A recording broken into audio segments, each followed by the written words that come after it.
IVM.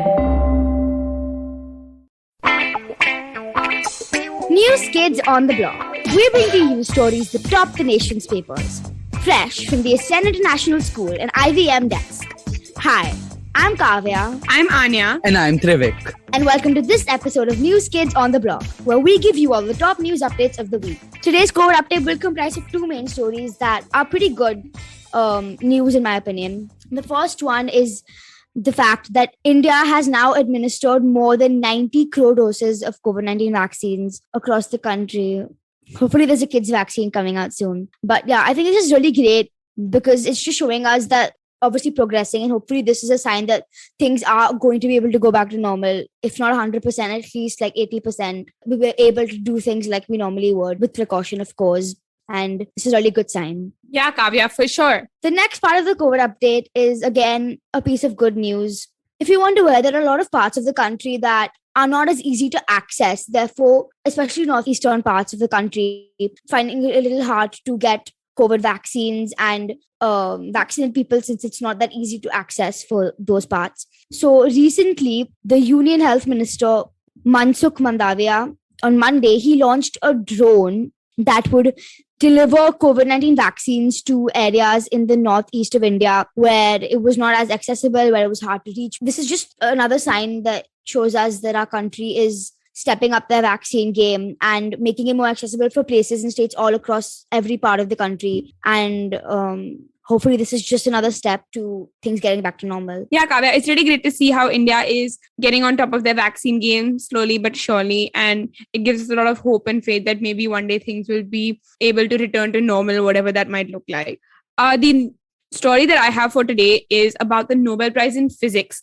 On October 5th, they announced the Nobel Prize in Physics, and it was awarded to three scientists: Sayukuro Manabe of Princeton University, Klaus Hasselmann of the Max Planck University for Meteorology in Germany, and Giorgio Parisi of Sapienza University in Rome. And this is really interesting because all three of them have done work in physics, but specifically in climate change. Dr. Parisi's work essentially talked about how he discovered that there is a, and I'm quoting here, interplay of disorder and fluctuations in physical systems, including everything from a tiny collection of atoms to the atmosphere of an entire planet. And honestly, I think that little sentence in itself defines how amazing physics is, because it explains to us possibly inexplicable things. And if you think about the basis of atoms or something, they were to firstly come up with a theory or an idea that we are made up of something smaller, and then to actually go about and find charges of various atoms that you can't even see. It's quite fascinating to me how people are able to do this. And then, of course, to link this to the climate crisis, which is a fundamental point of worry, and we've talked about this in the past as well, it's quite mind-blowing to me. Thors Hans Hansen, the chair of the Nobel Committee for Physics, said that the discoveries being regarded this year demonstrate that our knowledge about the climate rests on a solid scientific foundation based on rigorous analysis of observations. So I think it's really interesting, and they will, of course, announce the nominations, but they'll announce the winners for chemistry and literature and peace and medicine as well as economics. It's really interesting, Anya. But with that, we shall take a short break and we'll be right back. It's quite mind-boggling to learn how many things around us are actually possible because of AI. Our phones, computers, even our Xboxes and PS4s all use some form of AI to make our experiences better. Yeah, I've always been fascinated by AI and how it works. Well, lucky for you then, Intel's Digital Readiness Program is here to empower everyone with skill sets, mindsets, and tool sets to use in an AI-fueled world. So you can be ready to develop AI for anything you want. Yes, even for football, Trivik. The Intel AI for Youth program is an initiative that guides today's youth to an understanding of how AI is designed and why it's important. Intel's been working with the CBSE, Ministry of Education, and the Government of India to empower today's youth to build social impact solutions while demystifying what AI is. How do you take advantage of this? Purchase an Intel Core-powered PC and you have free access to 80 plus hours of immersive and hands-on training about AI. On completion of the program, along with a certificate, you get access to AI toolsets to try to put what you learned to good use. Wow. So don't wait. Log on to futurebanowwonderful.intel.com. Future Banaw Wonderful by bringing home an Intel-powered PC. Welcome back to News Kids on the Block. I'm your co-host Trivik Hariharan, and our next story for you today is a league roundup as we head into the international break. Football fans around the world have been dreading this break mainly because of how entertaining the leagues have been this year round. And I have to say this weekend has been no different, producing class fixtures all round, but I think the standout one, most of the people listening will agree with me, was Liverpool City on Sunday evening. It was a cracking game which ended 2-2. Mo Salah put on one of the best games he's had ever, scored one of the best goals we've ever seen in a game of that multitude. City got back, deserved to be leading in the first half, but couldn't take their chances. However, Kevin De Bruyne did level the game late on, and the lightning out here is mad. And I guess De Bruyne would agree with that thunderbolt he scored on the weekend. And in other leagues around the world, Karim Benzema is hitting numbers he's never hit before for Real Madrid, scoring 10 times already this season. Vinicius Jr. started hitting form, and Atletico are still winning games in the late stages of games. Bayern have lost their first league game of the year, and PSG also held an L at Rennes. Thanks, Trivik. I'm going to act like I understood every word of that. I understood PSG lost, which to my great sadness, I guess.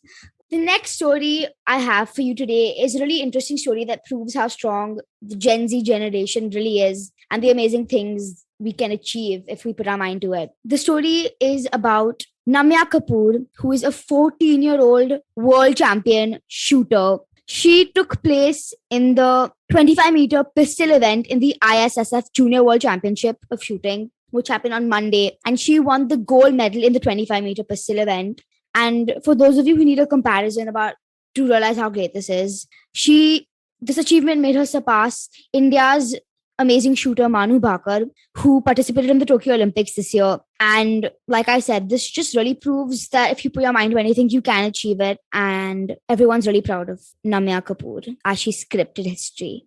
And I wanted to talk about a TV show that I watched. Before I go ahead, just a warning that this show is 16 plus. So be legal while watching it, I guess. But the show that I wanted to talk about, it's called Only Murders in the Building. And I think you can watch it on Hulu, which comes on Hotstar in India at least. So the show stars Steve Martin Short and Selena Gomez, who is quite interesting to see her portray a character, having grown up watching her as like Alex Russo in Wizards of Waverly Place. And essentially what this show is about is these three people live in a building on the Upper West Side of New York. And one day they're kind of, they're like doing their own thing. And one character is this once upon a time, very rich, flamboyant Broadway director. The other one is an actor who everyone knows him from this one show. And then Selena Gomez is this young woman who lives in this building. And one night there is a murder that happens. And as the murder happens, they're all listening to an episode of their favorite murder podcast, which takes them through a murder and you can kind of solve it along with the host. And so after this murder happens, they are forced to evacuate the building and they go and sit in like a booth of a diner or a coffee shop and they bond over that podcast and they start talking. And gradually it evolves into them wanting to try and solve this murder themselves. And they create their own murder podcast on that. And it's really interesting to see the dynamics. It's very well produced. The acting is quite nice. It's quite slow at first, I will say. But then I think that by the time you get to like the 4th, 5th, 6th and 7th episodes, it starts to pick up a little bit more. And by the 8th episode, it's really picked up a lot. It's only 10 episodes and the 8th episode released on October 5th, meaning that the 10th episode will be releasing on October 19th. So you have some time to catch up. They're also really short episodes, which I appreciate because they're only 30 minutes. So it gives you enough to get you gripped into it, but it doesn't feel really long. And you can really like take it easy. I'd also say that even though it is a murder mystery, it's got a lot more comedy and a very relaxed vibe to it rather than it being this like very intensive thing. A lot of people from things I read online compared it to the movie Knives Out. So if you like that, this is definitely something that you would watch, bearing in mind that it is 16 plus and has language advisory warnings. With that, we will take a short break. Hey everybody, it's been a great week on the IVM Podcast Network. On postcards from Nowhere, Utsav speaks to Rafiq Ahmed Shah. He's 73 years old and a 4th-generation artist who is fighting to keep the vanishing art of Kashmiri carpet weaving alive. On Tere Mere Raaste, Keshav helps us get acquainted with Dharamshala, the Dalai Lama's abode, along with its twin, McLeodganj. On The Habit Coach, Ashton explains the importance of your starting point and how your goals and directions make an impact. On Marathi Kirtitun, Dr. Rajiv and Manik Deshmukh introduce us to the different languages spoken in India, their origin, and their evolution. And on The Wire Talk, Siddharth speaks to Dilip Menon, a historian of modern India. They discuss the worrisome practice of lynchings and rewriting the past in India. Do follow us on social media. We're IVM Podcasts on Twitter, Facebook, Instagram, and LinkedIn. And remember, if you're enjoying this show or any other show for that matter, please do tell a friend. And finally, we'd like to thank our sponsors on the network this week, Cred, Bank of Baroda, Quarter, CoinSwitch, Kuber, and Intel. We appreciate the support. Welcome back to News Kids on the Block. I'm your co-host Trivik Hariharan. With that, we have actually our discussion. So, how did you guys deal with the social media outage of sorts, which recently took place? I know Kavya recently got WhatsApp and she's very new to it, but I'm sure she was also very deeply affected by the. I really wasn't, because I was in dance when it You happened. must have gone to sleep by like 8 on the night and then woken up, and by the time you woke up, it was fine. No, I was in dance when it happened, so my dance only ended at 9:30. But I noticed my messages weren't sending. I'm only on WhatsApp, I'm not on Instagram or Facebook. So my messages weren't sending, and then I kind of looked it up on Google and realized that it was out. I had like this submission or something due, so I was working on that and my phone was next to me and it was playing music, and then in the middle of it I realized that I misunderstood something. So I was messaging a friend and I was like, why are none of my messages going through? And then I realized that I basically misunderstood the whole assignment, but luckily I didn't do that much work. So in a way it was good because I couldn't really make excuses. I also keep notifications on Instagram off. That doesn't stop me from spending like 29 hours of a 24-hour day on it.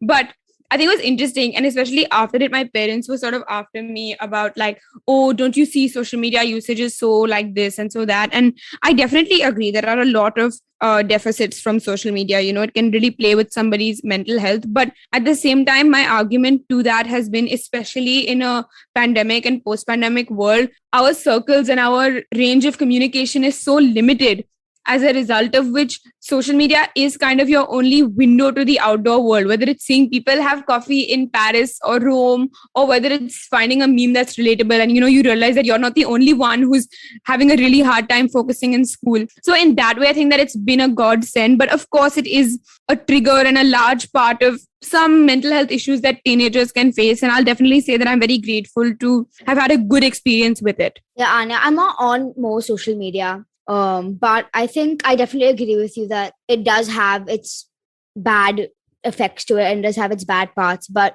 saying that, I also get how it can be really helpful in communicating. Like, I used to live in the US for some time, and communicating with friends from there and all, it just becomes a lot easier to keep in touch with people, I guess. And just like you said, find things that make you feel not alone, but it also can do the opposite. Trivik, what about you? First of all, I would like to say how Anya changed the time from 18 hours to 29 hours, because she does actually spend 18 hours a day on social media and just didn't want herself to look bad. Secondly, I think normal circumstances I would be quite badly affected by this, but I've stopped using Instagram quite a bit recently. I don't know why that is. I've just started talking to people in general more on WhatsApp, and I mean, we had to use the iMessages app for the short while it was down. I just couldn't stand it. I know a lot of you out there love this app. I can't stand the sound it makes when you send a message. It is the most infuriating thing you will hear. You just keep hearing that, and it's the most annoying thing in the world. But I don't think it affected me the same way which it affected a lot of other people, because for us at least it did take place majorly at night. So it was already 9 o'clock when it happened, and it was 6 by the time I woke up. I think maybe if I lived in America and it was there for me through the day, I would be feeling the impact of it more. Though even just the 2 hours or so which I had without it felt quite different. I didn't know. Yeah, I agree. I think the Instagram kind of outage, it had happened a while back, if you remember, like maybe a year or so ago. The Instagram bit was fine as social media, but the WhatsApp bit really threw me off, because I was trying to ask people questions and figure things out, and I didn't know how to do that. I don't know if you guys have been following in the US, Frances Haugen. She had this whole thing detailing to lawmakers how, this is a quote from the New York Times, Frances Haugen spent hours detailing to lawmakers how the social network harms young people. Facebook disagreed with her testimony, but said new rules for the internet were long overdue. It is time for Congress to act. And just to kind of sum this up, Frances Haugen is what the New York Times calls a Facebook whistleblower. And what she did was she had a court hearing where she looked at Republican and Democratic lawmakers and urged them to have a united front in taking action on stopping the harm that social media like Facebook and Instagram can cause teenagers, because there is a lot of terrible stuff floating around on there. And like I said, I'm very fortunate that I've had a good experience with it, but I know people who haven't. And there's not necessarily law that protects people from that. And so what she's been doing is she's been trying to just get people to make laws. Like, how do you restrict people? How do you encourage people to use it? Because like I said, it is in some ways, especially in the last 2 years, a bit of a safe haven for people. But at the same time, that doesn't make it any more or any less dangerous. And I think we'll end on that note. We hope you enjoyed this episode of News Kids on the Block. Don't forget to tune in to us every Friday for our fresh take on the news from across the globe. If you like this podcast, don't forget to check out other podcasts on the IVM network. You can listen to us on the IVM Podcast app or ivmpodcast.com. You can also follow us on our social media. We are at IVM Podcasts on Twitter and Instagram. We'll see you next week. But till then, do share this episode with your folks. Stay safe. And don't forget to do your homework.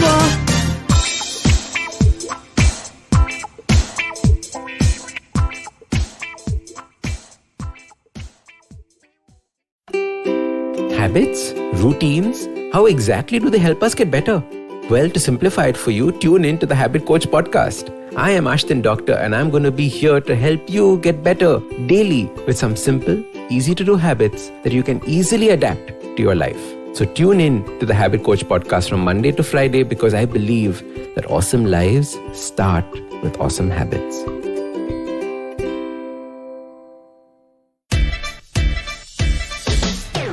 From uncensored and unfiltered chats with the who's who of the entertainment industry, I, Siddharth Kannan, bring your very heartcake chat show called Candid Kannan. Tune in every Friday on the IVM Podcast app or wherever you get your podcasts.